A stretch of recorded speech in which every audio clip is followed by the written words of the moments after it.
Howdy, folks. I am bright blue bikinis beautifully billowing beneath breezy beach umbrellas. I'm Amber. And here are more bikinis to billow out. I mean, now bikinis are now sails, apparently. So let's get started on sailing using bikinis and umbrellas. All right, folks, and our first letter is titled, Am I a jerk for refusing to go camping with my friend who doesn't want me to bring my phone around her because she thinks it has a virus? I'm supposed to go camping with my friend this weekend, and she is suddenly extremely concerned about me bringing my 8-year-old iPhone with me. For some context, I've never had any viruses, hacking, or glitching despite my phone being old and slightly cracked. We recently went on a trip together, and she is convinced that since then, her phone has been infected by mine. She texted me today, please don't bring both cell phones. It makes me paranoid. I'm getting a new cell phone today, and I don't want new viruses on it. It started when we were all together with all the phones and your old phone. I think that I'm more worried about your personal phone. It's old and virusy. You could have malware on there and not know it. Okay, cause I don't really want to bring my new phone around your old phone. Old phones are easy to get bad things installed on them. I had this happen to me before moving. I was going through multiple phones and multiple phone numbers to try and get rid of it.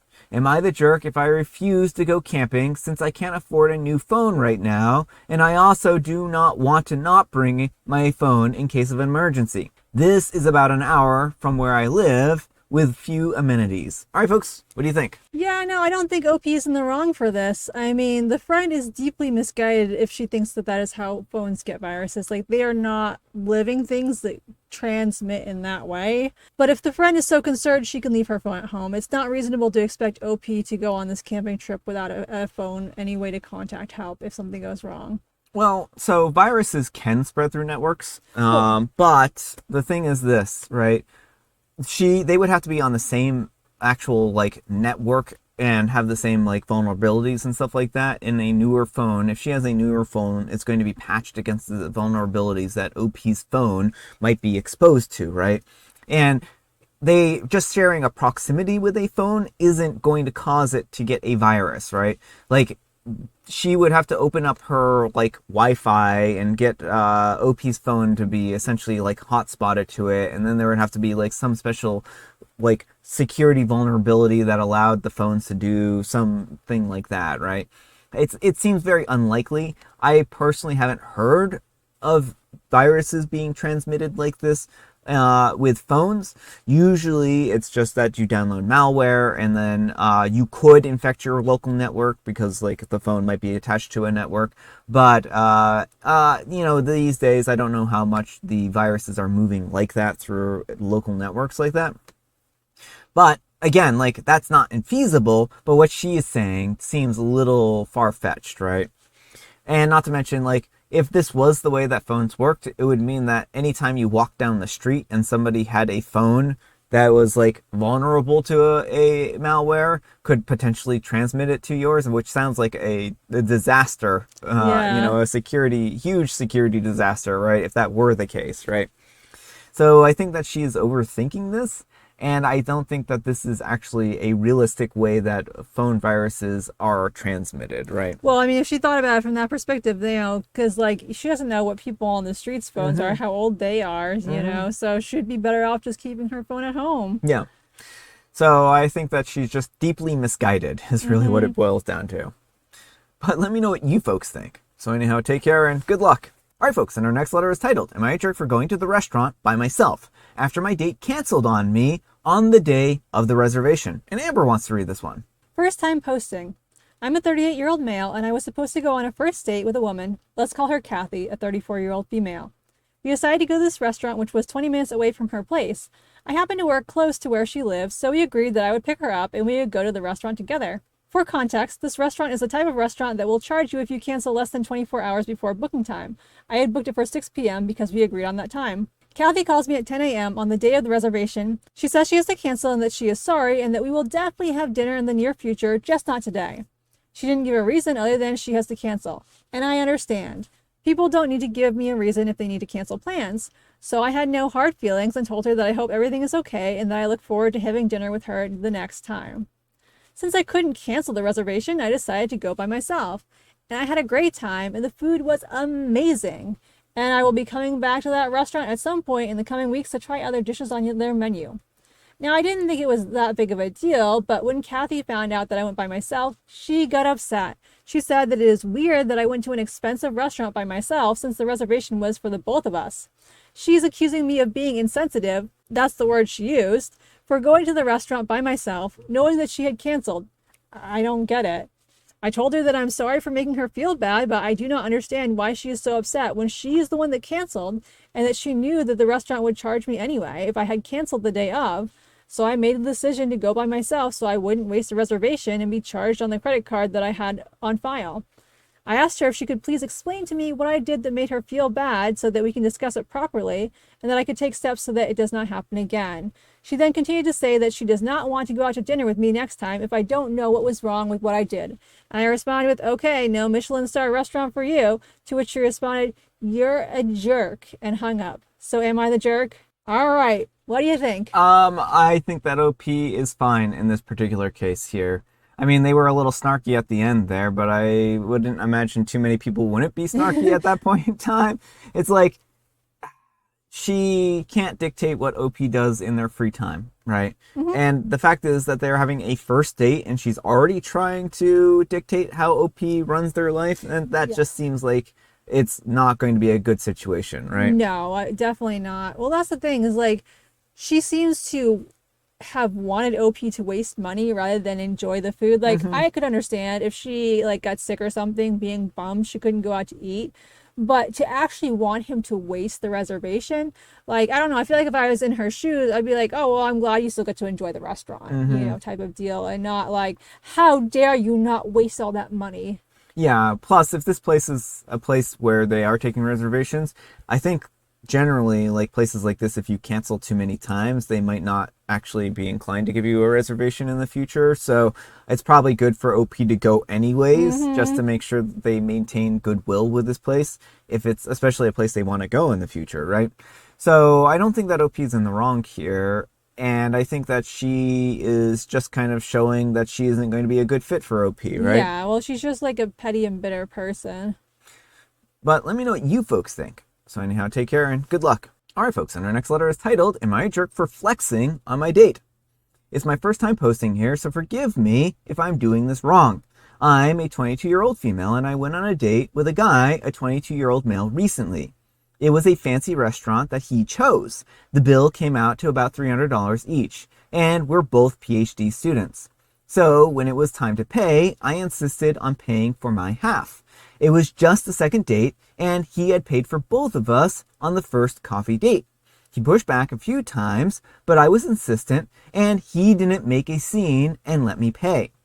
Now, the next day, we are talking, and he says that last night made him feel less of a man, and that I was flexing on him by showing off my wealth. Apparently, I had made him feel emasculated and made him conscious of the class difference. I just wanted to pay for my half, since it was a hefty bill and we're both students. My friend, a 23-year-old female, says that it was kind of a jerk move of me to pull out my Amex Platinum card on a date since he was insisting. I should have just let him pay. Am I the jerk? All right, folks, what do you think? I mean, I wouldn't say that OP is a jerk. Like, in her shoes, I would have just let him pay if he really wanted to. But I don't blame OP for wanting to pay her own way, especially since they're both PhD students who probably aren't making a ton of money. I mean, I understand OP wanting to pay and lighten that burden, but I also think, like, it's difficult because sometimes there's the culture where some people feel like they want to pay. I think his excuses after the fact, or his reasoning after the fact, that is a little concerning. Like, this shouldn't make him feel like less of a man or emasculated or anything like that. It should just be like, I was really looking forward to treating you, and I felt like that opportunity to treat you for something really special was kind of taken away from me, right? Which could be a little bit of a different type of feeling here, right? And this just may be revealing that they're maybe not compatible. If he is really insistent on, you know, if being a provider is an important thing to him and OP wants to pay her own way, they may just not be the right people for each other. So I don't think that OP did anything wrong. I just think that they, like you said, probably aren't compatible, and this might not be a good relationship if he's, already on a second date saying that he's feeling emasculated because of the difference in class here, right? Like that just does not bode well for future, dates and relationships and stuff like that, right? So I think this is the first divide that may end up being, a relationship killer. But let me know what you folks think. So anyhow, take care and good luck. All right, folks, and our next letter is titled, Am I a jerk for treating my wife like a toddler because she was acting like a toddler? I'm a 30-year-old male, and I have a wife, a 28-year-old female, and a daughter, a 5-year-old female. My wife has always been into sewing clothes and likes to make dresses for our daughter. Our daughter is more on the shy and timid side. She doesn't mind wearing dresses, but sometimes she doesn't want to wear them, which I think is fine and reasonable. No one should be forced to wear something that they don't want to.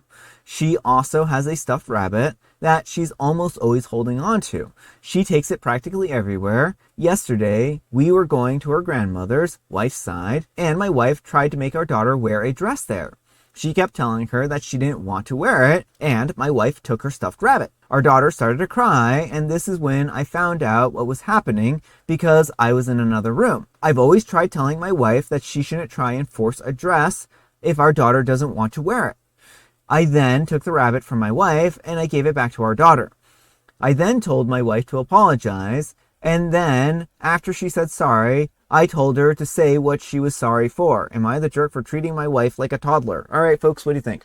I'm going to say everyone's in the wrong here a little bit. Obviously not the daughter, but like the wife is a major jerk here. If your child is not comfortable wearing something, you just need to let it go. It doesn't matter how much you like the dress, how much you'd like to see her in the dress. That is not what she wants to wear, and kids need that kind of autonomy. Taking her comfort item because she's not bowing to your will is a very cruel thing to do. But I do think I think OP was fine to take the rabbit back. It's a difficult situation what you do when two parents are in conflict, but what the wife was doing was really cruel. And but I think, treating her like a toddler, even if she's acting like a tyrant. This was a conversation that needed to happen, but it should have happened between OP and the wife without the daughter present. And then the wife could have apologized on her own. And they need to have a much bigger conversation here, it seems like, because this should not be a repeated instance. This should have been nipped in the bud a long time ago. Yeah, I don't really like OP's actions here, and I don't like that this was done in front of the daughter.